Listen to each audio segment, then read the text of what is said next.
Assalamualaikum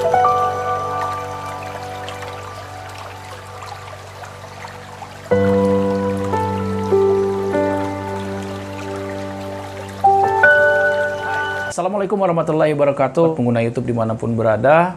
Jumpa lagi dengan kami Shima Labapis. Pada konten kali ini, kami mengikuti permintaan dari sejumlah teman-teman pengguna YouTube bagaimana mengganti air kultur kutu air ini. Sebenarnya secara keseluruhan struktur airnya tuh masih bening. Nah, seperti ini teman-teman.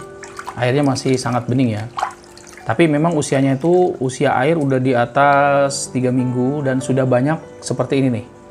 Sudah banyak kotoran-kotoran yang mengapung seperti ini. Nah, kotoran-kotoran yang mengapung ini sebenarnya dari serangga-serangga ya, serangga yang dari udara hinggap di sini. Dan kita lihat juga kondisi kutu airnya sudah agak menurun, walaupun sebenarnya masih banyak. Lalu yang akan kita lakukan sekarang adalah kita akan mengganti air ini, tapi kita mengganti itu tidak 100%.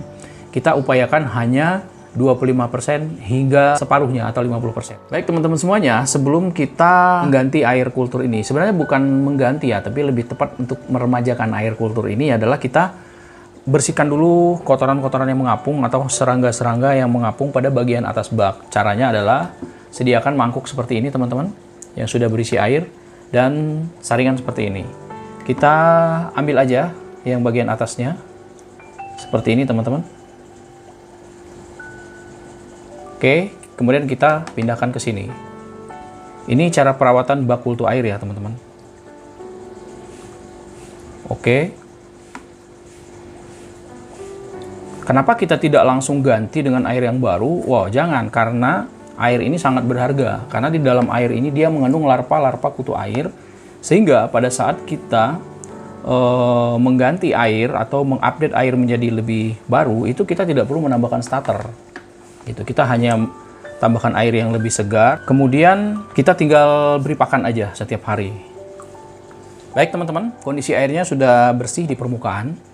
Air ini sangat berharga. Kenapa? Pada saat kita meremajakan atau memperbarui air kultur, kita tidak perlu menambahkan starter, sehingga air ini akan kita ambil di bagian permukaan.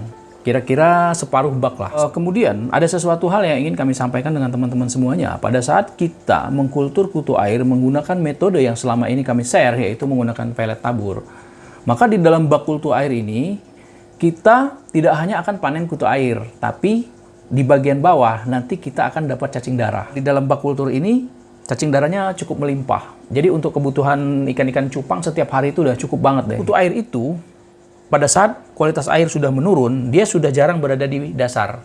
Mereka sudah bermain di permukaan. Itu sebabnya yang kita ambil adalah air yang bening di permukaan. Langsung saja teman-teman. Bismillahirrahmanirrahim. Ya, kita ambil teman-teman. Nah, otomatis kutu air yang berada di permukaan dia akan berpindah kemari ya teman-teman. Kita ambil lagi.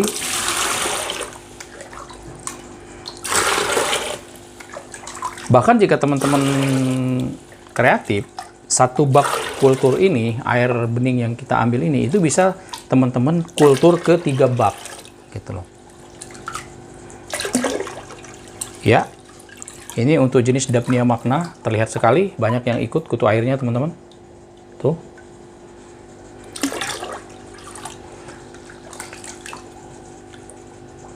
Teman-teman bisa lihat, kutu air ini jenis Daphnia magna ya teman-teman. Oke, terus kita ambil.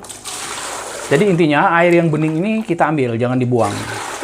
Baik teman-teman, inilah kondisi cacing darahnya ya. Di bagian dasar bak itu lumayan banyak.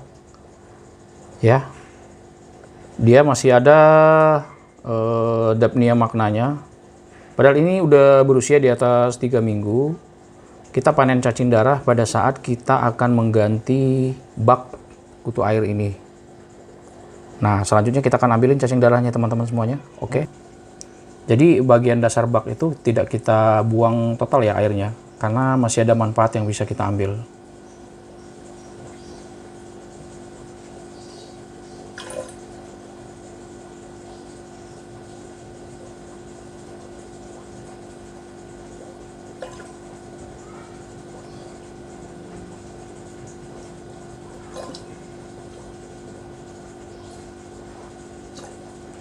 Ini di dalam tanah ini nanti kita akan saring juga banyak nanti ya. Ini sebenarnya bukan tanah ya teman-teman. Ini adalah sisa, tuh, ini adalah sisa pakan kutu air.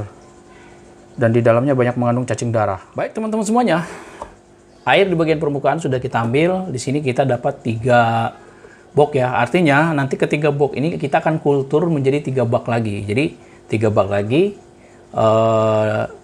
Sehingga dia kultur kita akan semakin banyak. Pada saat kita kultur kutu air menggunakan metode yang selama ini kami share, yaitu dengan menggunakan air bening dan pelet ikan halus yang ditabur, kita tidak hanya panen kutu air, tapi kita juga di bagian dasar itu panen cacing darah. Ini teman-teman, baru saja kami ambil cacing darahnya. Nah ini untuk memberi pakan koleksi ikan cupang kita cukup lumayan ya teman-teman semua. Ya, ini cacing darahnya. Dan ini di dasar bak belum kami ambil semua. Kemudian teman-teman semuanya, setelah air permukaan kita ambil, kemudian kita akan kultur, memperbanyak kultur. Dan selanjutnya bagaimana dengan sisa pakan yang ada di bagian dasar bak? Apakah itu akan kita buang? Jawabnya tidak, tidak akan kita buang. Jadi kotoran pada bagian dasar bak ini kita akan ambil, pindahkan ke bak yang lebih kecil. Itu kita akan sekaligus kultur cacing darah. Nah, cacing darah ini adalah bonus pada saat kita mengkultur kutu air. Lalu apakah kita bisa khusus mengkultur cacing darah? Bisa, nanti kami akan buatkan video khususnya. Inilah kondisi bak setelah kita ambil pada bagian permukaan. Teman-teman bisa lihat sendiri di sini banyak sekali ya cacing darah. Tuh. Tadi udah sebagian kita ambil, tapi masih banyak ya. Teman-teman, ini bisa kita buktikan nanti. Seperti ini contohnya teman-teman. Ya. Jadi teman-teman bisa ambil nih ya cacing darahnya dengan cara seperti ini. Tuh. Oke teman-teman. Lumayan ya. Kita buat memberi makan ikan cupang kita. Ya.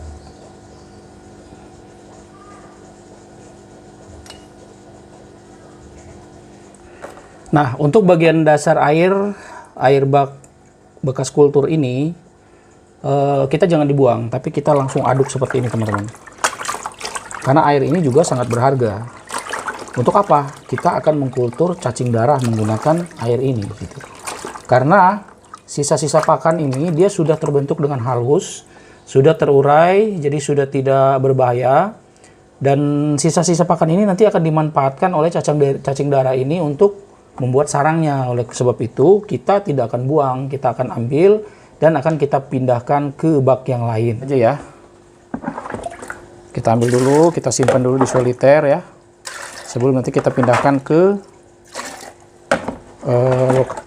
tempat untuk mengkultur cacing darah secara khusus ya. Oke, jadi pada saat kita kultur kutu air itu sebenarnya tidak ada yang terbuang ya teman-teman. Bagian permukaan kita ambil, kita dapat 3 box. 3 box ini bisa kita kultur ke 3 bak. Artinya kita akan menambah tempat kultur menjadi 3 bak. Dan tidak perlu lagi dibeli starter karena di sini masih banyak sekali kutu airnya ya. Kemudian bagian bawah setelah tadi kita ambil cacing darahnya kan ada endapan. Endapan ini sebenarnya dari sisa pakan, tapi dia sangat bagus. Kenapa? Karena endapannya sudah jadi. Artinya ketika kita mau mengkultur cacing darah itu tidak perlu repot-repot lagi menghaluskan sisa-sisa pakan. Karena di sini sudah ada yang namanya sisa pakan yang halus, sehingga cacing darah akan lebih mudah untuk membuat sarang. Karena di dasar bak sendiri cacing darah itu nanti sarangnya itu dia akan berbentuk seperti sarang semut seperti itu teman-teman. Oke, untuk lebih detail bagaimana kultur cacing darah nanti kami akan buatkan videonya. Teman-teman semuanya, setelah kita melakukan pengurasan, lalu bagaimana tahap selanjutnya? Bak ini sudah kita bersihkan tadi, lalu kita ambil salah satu air kurasannya. Kita akan masukkan kembali ke sini. Oke. Ya. Kita akan masukkan kembali. Lalu, kita akan tambahkan air bening. Seberapa banyak jumlahnya? Jumlahnya cukup 1 ini, 1:1 aja. Loh, airnya kurang banyak. Air itu tahap demi tahap kita tambahkan. Jangan langsung sekaligus banyak, tergantung kepadatan kutu airnya. Kalau kita langsung menambahkan langsung banyak, itu mubazir. Air banyak sementara penduduknya masih sedikit. Oke, Kita sudah siapkan air bersihnya, teman-teman. Ya, kita langsung saja tambahkan. Tahap yang terakhir adalah kita menambahkan ini, aerator. Tapi setting aeratornya sama seperti yang sudah kami jelaskan kemarin, kecil-kecil saja. Ya, seperti ini teman-teman. Aerator sudah kita masukkan, airnya kembali menjadi bening, starter sudah ada. Ini kita akan diamkan dulu, jadi jangan langsung dikasih pakan. Kenapa? Karena kondisi starter mungkin agak sedikit stres ya, karena tadi ada pergantian air. Nah, kira-kira sudah setengah hari atau selama 1 hari, apabila kita mengganti air itu di pagi hari, sore hari kita udah mulai memberi pakan kita tabur, seperti video-video yang kami jelaskan sebelumnya. Teman-teman semuanya, demikian video singkat ini menjawab pertanyaan dari subscriber si Malaba, bagaimana mengganti air pada bak kultur kutu air pada saat airnya sudah mulai menurun kualitasnya dan kemudian kutu airnya juga sudah menurun ya kepadatannya. Ini sudah di atas 3 minggu, kita ganti airnya separuhnya. Jadi ada bisa teman-teman mengganti separuhnya kemudian ditambahkan dengan air baru, atau bisa diambil 25%-nya karena airnya memang masih bening ya teman-teman. Nah, tadi kami menggunakan metode adalah kita mengambil air di permukaan, kemudian kita masukkan ke 3 wadah seperti ini. Nah, 3 wadah ini nanti kita akan kultur di 3 bak lagi. Artinya dari 1 bak ini akan berkembang menjadi 3 bak kultur berikutnya. Tanpa kita harus menambahkan starter baru. Di bagian dasar juga tadi sudah kita kasih lihat bagaimana kita panen cacing darah, dan endapan sisa pakan yang ada di bagian dasar pun itu tidak kita buang. Tapi kita manfaatkan untuk mengkultur cacing darah. Demikian teman-teman, semoga video ini bermanfaat. Kami akhiri. Assalamualaikum warahmatullahi wabarakatuh. Selalu jaga kesehatan dan jangan lupa enjoy.